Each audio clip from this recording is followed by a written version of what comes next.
Hello, Sheila and Shakun. My name is Gopinath Rajendran. Welcome to Cinema Express, the entertainment division of the New Indian Express. Pleasure is mine. Sheila, I was able to watch your latest Netflix documentary, Searching for Sheila. And let me start from the title itself. Was that you trying to figure out the Sheila in you that you haven't seen in a long time? You know, you can never change a person's character from the birth. Okay, one takes different acts, one plays different acts in life. And then one has to come back to the original. Mm-hmm. And that's what you see, the original. Shakun, based on your filmography, it was quite surprising when I got to know that you're on board for this project. So, how did that happen? I think Sheila's life and Osho. Those are things that I grew up with. My parents were a believer of Osho, and I grew up listening to Osho, reading some of his books, and my relationship with Sheila goes pre Wild Wild Country days. I'd gone and visited her in Switzerland before even Wild Wild came out, and I thought her life journey, her story was so fascinating that I've always wanted to explore it.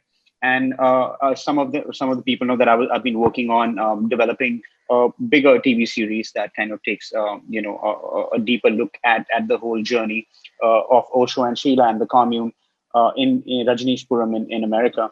But this happened by coincidence because Sheila was traveling to India and she was going to revisit India after 35 years. And because she was coming here, it just felt like the right time to go in and follow her around and kind of explore a journey after she became Sheila, as the world got to know her from Wild Wild Country, and we wanted to explore how does she react to the country she's coming after 35 years. How does the country react to her? And just kind of with that as a device, explore further things. Sheila, this must be the most asked question you would have had in recent times, but how did it actually feel to be back in India after about 35 years? It was divine. It was many years' desire to go back to my roots. And my roots are India. Not just Gujarat alone or Baroda alone, but whole of India. And it was just, I cannot express in words how I felt. But I was having fun. You probably saw it in the film. Shakun, I got a question for you. Considering the current trend of biopics in our country, was this always planned as a documentary, or was there an idea to make this into a feature film or a series? I was constantly, I think feature film might be too small to tell such an interesting story, such a huge life arc. And I was always interested in kind of, turning into a TV series. But as I said, the documentary happened to fall in place because Sheila was traveling to India and, Monica from Netflix called and we were like, let's put this into action because, every time I've spent time with Sheila, there's always these kind of things that I find extremely fascinating, whether it's a life lessons, whether it's experiences, and they have so much in it that I felt that it had to be shared. It had to be put in some kind of form where people can come and experience it. So yeah, that's how it happened. Sheila, you're not someone new to this attention, but do you think the eyeballs that have been pointed at you over the years have changed the opinions that they've had about you? I don't think so much. When I was there with the people there. And being with people was wonderful. You're saying that you enjoyed spending your time with people, but from whatever the documentary showed us, people seem to have a preconceived notion about your past, and that's sort of influencing what they think about the present you. Irrespective of how strong a person can be, some criticism can get to you. How do you deal with it? I take it as a challenge. I take it as where the audience is at. It is not a reflection of me where I am at. It is where audience is. And then I say my reality. Whether they accept it or not, it is their issue. And they have a freedom to take it the way they want to take it. And Shakun, as someone who knew Sheila long before this documentary happened, did this journey with her sort of change your perception of her? Because I think I met her before Wild Wild Country, I literally had a much more open mind to go into the story, and now after Wild Wild Country, everyone's coming in with formed opinions because they watch 6 hours of a story and they seem to think they know everything. And I was going in mostly out of my own curiosity, just literally as a kid who's trying to understand the entire world around me. So I was reading a lot of books, and she was one of the most important people because she had lived and breathed so closely to a man who I really have learned a lot from, Osho. And for me, I as I said, I literally went in with no judgments, no good or bad labels, and I was exploring the story. And regardless of how the world sees the story, for me, it's something that I've learned tremendously from. And in terms of life lessons, complexity of human nature, philosophy, existential, God, world. And I think for me, that's really the learning from the story. So I didn't go in with judgments. I still find it very hard to label it because I think it's more than just good or bad. It's more than just you know all those things that people have been labeling it with. And Sheila, I remember Osho saying a long time back that since he's a spiritual person, he needed someone to take care of the commune, and that's how you ended up being his secretary. Now, if you think back, do you think if that hadn't happened, you could have still spent a few more years with Osho? I think whatever has happened is in right time. There are no ifs and there are no buts. In life, whatever comes your way, you accept it and move forward. And that's what I have done.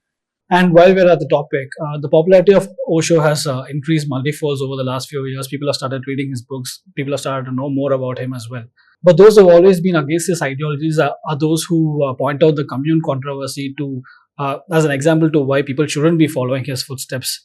What is your take on that?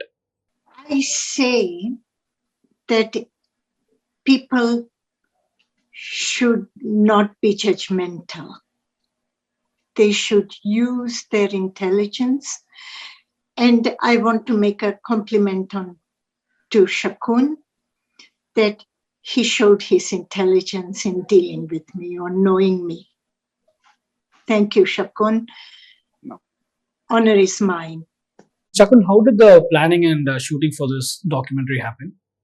Well, I think Sheila was coming here, and that whole trip was organized by this another NGO called Humans for Humanity or Sipping Thoughts, and I think those guys were organizing a day. We weren't really trying to interfere with her day-to-day schedule. What the idea was to follow her around and then see what we learned from that. What we learned from her engagements with different people. So exception with the exception of maybe one or two things that in Bombay we managed to kind of allow people to come. Everything else was literally just following around. Wasn't We weren't the one designing her itinerary. And she had her things, she had so many things that she wanted to do on her own. She wanted to visit Baroda. She wanted to go see some people.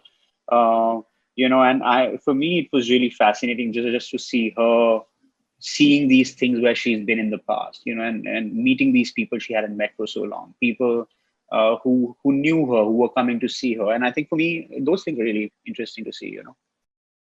Sheila, it's quite apparent that in the documentary you get to spend time with people from diverse backgrounds.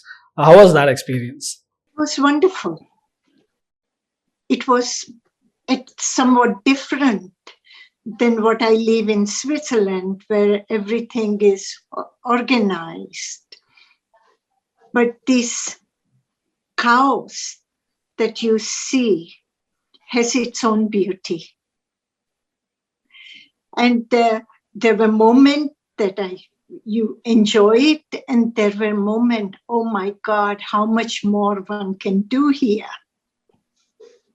And I had planned to do something constructive, something creative. But unfortunately, in between, Corona came, and we all had to deal with Corona all over the world, and I have not been able to carry out my thoughts that I would have liked to bring there.